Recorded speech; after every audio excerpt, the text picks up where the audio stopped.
안녕하십니까. 문민명리 강의로 오늘은 200번째 시간입니다. 기토론 수업 시작하도록 하겠습니다. 오늘은 기토론 6번째 시간입니다. 지난 시간까지 여름과 봄에 대해서 알아봤고요. 오늘은 기토론, 가을론, 신유술월에 대해서 알아보도록 하겠습니다.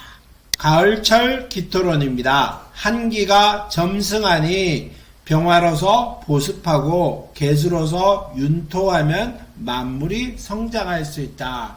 이제 한기가 가을이다 보니 차가운 기세가 올라간다는 뜻이겠죠. 차가운 기세가 점점 올라가니 병화로서 습기를 보존하고 개수로서 만물이 성숙할 수 있습니다. 그래서 너무 임수라고 하는 큰 강물까지 필요하는 것은 좀 살펴봐야 되겠다. 뭐 이렇게 얘기할 수 있겠고요. 금왕지절이니 가을 자체가 금왕입니다. 금왕지절이니 병화로서 재금생토하고 개수로서 성금윤토하면 생기가 발랄하다. 금왕지절이니 가을은 금의 계절인데 병화로서 금을 제하고 토를 생해주면서 개수로서 금을 성해주고 토를 윤택하게 해주는 것이 발달이 빠를 것이다. 이런 말의 설명입니다. 가을철의 간목을 보면은 결실의 수확이라고 할 수 있는 격이니 길할 것이다. 종격을 제외하고는 1점의 화기가 없다면 노력에 비해 얻는 것이 없다. 그래서 꼭 병화라고 하는 것들과 같이 어울려야 됩니다. 그래야지 병화가 기토의 간목을 키워줄 수 있는 역할에 도움을 줍니다. 그러니까 기토에서 병화는 꼭 필요하다. 그 다음에 을목을 보면은 결실이 없는 화초이니 결실이 이룰 수 없어 흉하게 될 것이다. 그래서 병화가 있다면은 열매가 열릴 수는 있겠습니다만 을목의 단점은 길게 이어지지 않는다는 걸 말을 하는 겁니다. 간목은 사시사철 우뚝 서 있는 나무지요. 근데 을목은 봄, 여름, 가을과 겨울의 상황이 완전 다릅니다. 그래서 결실을 이룰 수가 없어 이런 말들이 나오기도 하는 겁니다.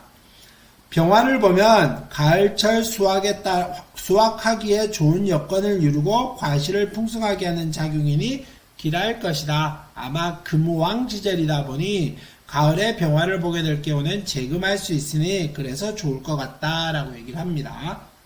정화를 보면 가을철에 수확기에 불이 난 격이니 흉할 것이다. 그래서 경신금이 나타나 서리가 되면 서리를 녹이는 작용을 하니 약신이 되어 길하다.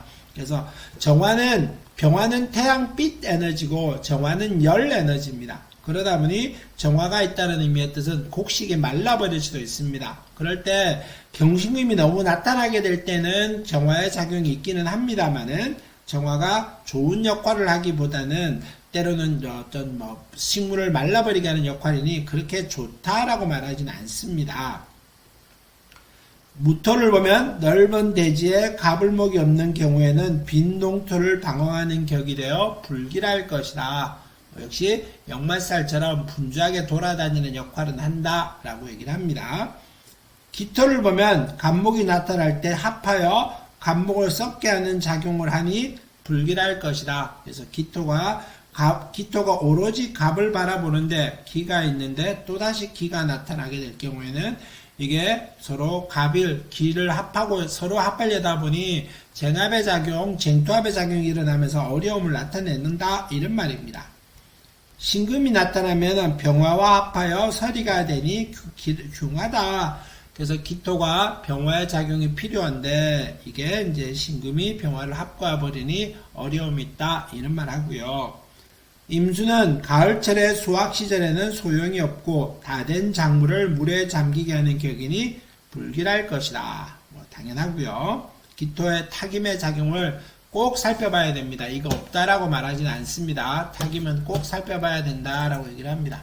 그 다음에 개수를 보면은 가을에는 필요가 없고 한냉하게 하여 인수가 범접하게 못하니 흉할 것이다. 그래서 병화라고 하는 것 자체, 개수라고 하는 것이 가을에는 그렇게 가을철에는 물이 그렇게 많이 필요한 절기는 아닙니다. 조열할 때를 제외하고는 많이 필요한 절기가 아니다 보니 흉하게 된다, 이런 말이고요. 병갑이 투관하면 부기격이요. 을목이 병화와 투관하면 소부격이 되며 임계가 투관하면 가난의 고통일 뿐이다. 지지에 오화가 있어 금을 억제해야 좋다. 자식이 순탄할 것이다. 가을철 기토는 병화가 많고 강할수록 좋다. 아마 금왕지절이기 때문에 그런 것 같습니다. 주수하는 계절, 노력하지 않는 자, 그리고 먹을 것은 넉넉할 것이다. 가을에 기토가 병화가 있었을 때 이런 말이다. 갑병을 쓰되 사목, 고목을 반드시 가려야 한다. 정화가 투관시에는 임계수로 제하고 제하지 못할 경우에는 과부의 명이다. 아무래도 이게 가을철에 병화의 작용이 임계가 있으면은 이게 이제 정화로서 흉하게 기토를 태워버리거나 탕임의 작용이 나타나게 되거나 이런 말의 역할들의 설명입니다. 그 다음에 신월 보겠습니다. 병계를 겸용하고 금달을 두려워한다. 병화와 개수가 있으면 좋고요. 금이 많으면 흉하게 됩니다. 안 그래도 지지가 신금으로서 금의 기운이 강한데 다른데 타주에 금까지 있다는 의미는 두려워한다 이런 말이겠죠. 자갈밭이 되거나 돌산이 될 소지가 돌밭이 될 소지가 큽니다. 임계가 다출함을 싫어하고 이제부터 오곡이 무르익어가니 병화와 개수를 애용한다. 그래서 임계가 너무 많다, 물이 너무 많다 이런 말을 말하는 겁니다. 근데 이 곡식이 익어가야 될 때는 물이 너무 많으면은 물러버리기가 쉽지요. 그래서 물이 너무 많음을 싫어한다. 그래서 적당한 물, 그 다음에 태양빛이 쨍쨍 내리쬐어야 곡식이 단단하게 여무는 겁니다. 신월은 경과 임이 강하므로 이 신 안에는 장간에 무토와 임수와 경금이 있지요. 그래서 이 장간 안에 있기 때문에 경과 임이 강하므로 기토는 개수를 좋아하니 병화와 개수가 있으면은 부귀공명하지만은 임병은 격이 한 단계 떨어진다. 임수를 싫어한다. 뭐 이런 말입니다. 그래서 병화가 있는데 임수까지 있다. 이러면 이제 충의 작용과 타김의 작용이 일어나게 될 것이니 귀하게 되기는 어렵겠다. 뭐 이런 말입니다. 음기가 다가오니 병화가 필요하다. 차가운 기세가 오니 태양빛이 필요합니다. 이런 말이고요. 개수로서 습윤하여 하는데 격이 이와 같으면 고관 권력가요 제복 또한 아름다울 것이다. 개수가 있었을 때 특히 이제 너무나 건조해지기가 쉬울 때 이 개수의 작용은 큽니다. 기토가 신월에 태어났었을 때 성격은 토군 상관격으로 두뇌가 총명하고 판단력이 예민합니다.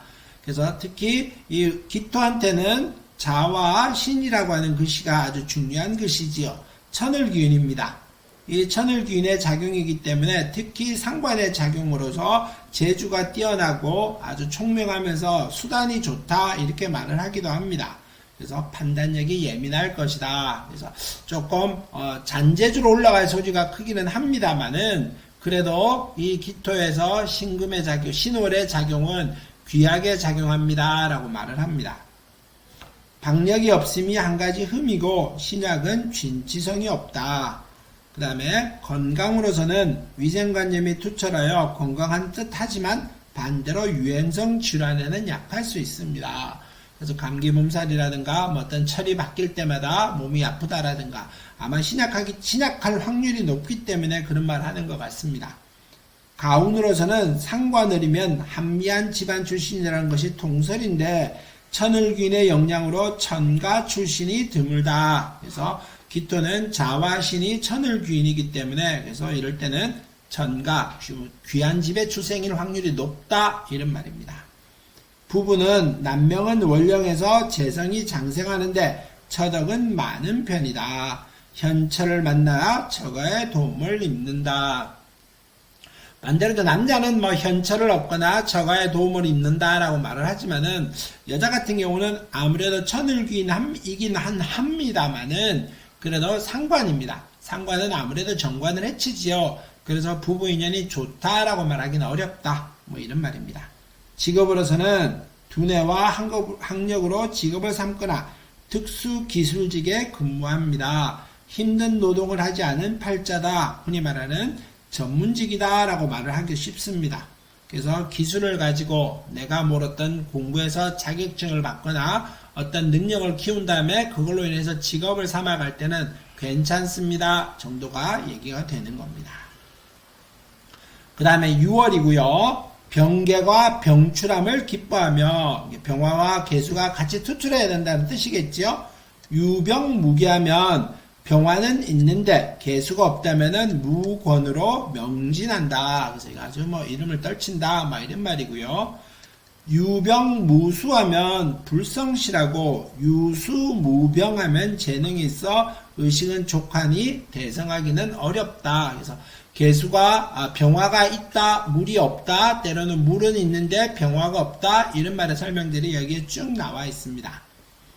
개가 없으면 재산이 없고 병이 없으면 명예가 없다. 아무래도 6월은 더욱더 한기가 몰려오는데 병화가 있어야 된다. 그래야 명예도 없고 물이 없을 때는 재물의 인연이 약하다.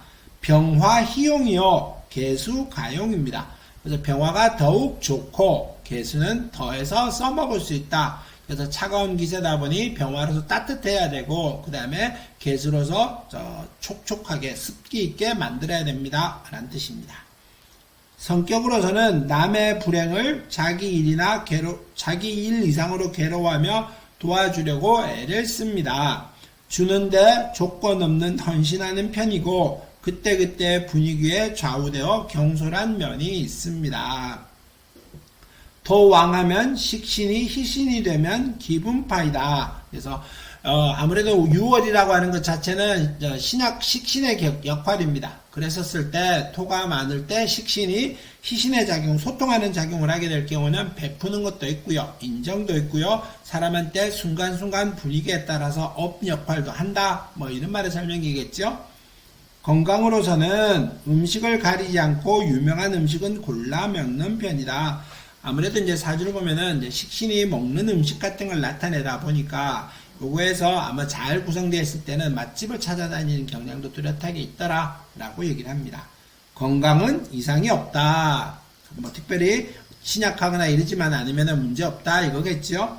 가운은 상가의 출신이거나 교육가의 후손일 것이다. 그 다음에 동기 형제가 적은 편이다. 신약하면 형제가 없다. 뭐 이것도 뭐 요즘에 꼭 설명은 아니라고 하겠고요. 부부는 남명은 호색하며 풍파가 있다. 화토가 성하면 더욱 심하고 금수가 왕하면 바람기가 적어질 것이다. 여명의 운명은 평탄한 편이다. 대체로 이제 상관이나 식신이나 이렇게 있었을 때 좀 아무래도 끼가 있다. 뭐 이런 말의 설명도 뚜렷하게 합니다. 그래서 이런 말들을 써놓은 것 같죠. 직업은 직장생활자가 보편적으로 많고 요식업, 미국상 등의 경영을 하기도 하며 재가 있어 식신생재 격을 이루면 큰 회사의 사장님이다. 그래서 식신생재 기세가 있다. 그러면 뭐 재물의 인연은 충분히 있겠지요. 괜찮습니다. 다음에 술월입니다. 간목으로 제토하면 대귀하고 무갑자는 빈궁할 것이다. 술월이 간목이 있었을 때 토를 제할 때 그래서 아주 귀하게 될 것인데 갑이 없었을 때는 격이 떨어집니다. 이런 말입니다. 갑이 출하고 무개하며 금기가 부족하면 간목이 온전하니 적덕하다. 아주 귀하다. 이런 말의 설명입니다. 그래서 갑은 투출해야 되고 개수가 없어야 되고 금의 기세가 간목을 꺾지 않아야 된다. 뭐 이런 말의 설명입니다. 지지에 화국이 이루어지면은 무수하면 간사하고 대흉한다. 이게 긴자가 간입니다. 좋은 의미는 아닙니다. 그래서 지지에 화국이 있었을 때 수가 없다면은 감사하고 대흉하게 될 것이다. 뭐 아주 재주가 잔머리로 흘러갈 확률이 높다. 뭐 이런 말입니다. 무토를 보면 흉액이 겹치고 가난하며 병과 이미 병출하면 부귀하게 될 것이다. 무토를 본다는 말은 뭘까요? 더욱 토가 많은데 토의 기세가 더욱 세진다 이런 말을 하겠지요. 그랬었을 때 흉액이 겹친다 이런 말을 하고요. 그랬었을 때 병화와 임수가 있었을 때 이 무토를 제하게 되면은 귀하게 될 것이다. 뭐 이런 말입니다. 화의 세력이 강하고 임계가 없으면 간사하고 흉악하다. 그래서 화의 세력이 강할 때 이걸 제어해주는 수기운이 있어야 됩니다. 라고 하는 말입니다. 토가 왕하면 간목으로 소토하고 하여야 귀할 수 있다. 토가 왕했었을 때 간목으로 토를 소통시키거나 제할 수 있어야 됩니다. 라는 말의 설명입니다. 목과 수가 전혀 없고 토가 완비하면 가색격으로 대부대성한다. 이런 사주를 가끔 보기는 하는데 이제 이게 아주 기복을 심하게 탑니다. 좋음과 나쁨이 같이 겸해서 오다 보니 힘들어지실 수도 있다. 이런 말이고요. 성격으로는 이제 기토가 수월에 태어났을 때 성격으로는 대륙적 기질이나 형충파의 원진이 있으면 인격이 졸렬하다. 이런 말의 설명은 아주 독선적이고 이게 겁재다 보니 양인은 아닙니다만은 양인의 작용까지도 겸할 수 있습니다. 그래서 형충파와 원진이 있으면은 자기 자신만 위하거나 베푸는 기질이라든가 이런 기질은 약하고 신용이 좀 없을 수도 있고요. 이런 말의 설명입니다. 가색격을 이루면 대호골지상이나 인망이 두텁다. 가색격이 됐을 때는 그렇겠지요. 건강으로서는 습하면 위장병이 많고 조열하면 암이 될 소지가 있다. 그래서 너무 토의 기세가 강하다 보니 물이 많을 때 이제 사주에 수기가 많으면은 술 같은 거 많이 먹으면 안 되고요. 조열하다면은 혈압 같은 거 특히 챙겨야 됩니다. 격이 완병하면 건강하며 힘이 세다. 격이 있었을 때 그래서 이제 대체로 겁재가 월에 있는 사람들은 뭐라 그래야 될까요? 좀 힘은 있습니다. 튼튼하다, 오래 산다 이것까지는 좀 다르긴 합니다만은 건강적으로는 자잘한 질병까지 있지는 않겠다라고 얘기할 수는 있습니다. 가훈이란 겁재란 이제 그 특성이 아버지를 극하고 처를 극하며 재를 손괴시킨다. 이복 형제를 갖기 쉬우며 고향을 떠나는 암시가 있다. 이제 겁재라고 하는 말은 재를 파극하지요. 그래서 재라고 하는 것은 아버지와 아내를 나타내는 글씨입니다. 그러다 보니까 월에 겁재가 있는 사람들은 부부의 인연이 부모의 인연이 멀어지고요. 그러다 보니까 서로 사이가 멀어집니다. 라고 하는 뜻입니다. 보편적으로 부부 이별이 많습니다. 아까 했듯이 겁재 작용이기 때문에 재를 파하기 때문에 이런 부부 이별의 운이 많습니다. 라는 뜻입니다.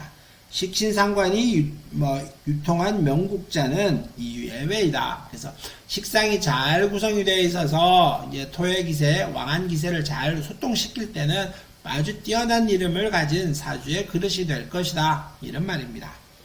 직업으로서는 임업, 축산업에 인연이 있고 때로는 건축업, 도살업에도 자주 있다. 이거는 도살업은 아니더라도 기본적으로는 좀 힘을 쓰거나 활동적이거나 행동적인 일들에 좀 더 어울리고요. 차분하게 앉아서 한다라든가 내가 남의 얘기를 잘 수용하면서 하는 역할보다는 자신의 생각과 의지를 분명히 드러내는 활동적이고 좀 검을 휘두르거나 몸을 활동적으로 움직여야 되는 그런 역할들에 더욱 어울립니다. 라고 얘기를 하는 겁니다. 오늘 기토, 가을, 신유, 술월에 대해서 알아봤습니다. 오늘 수업은 여기서 마무리하겠습니다. 이제 항상 건강 조심하시기 바라겠습니다. 감사합니다.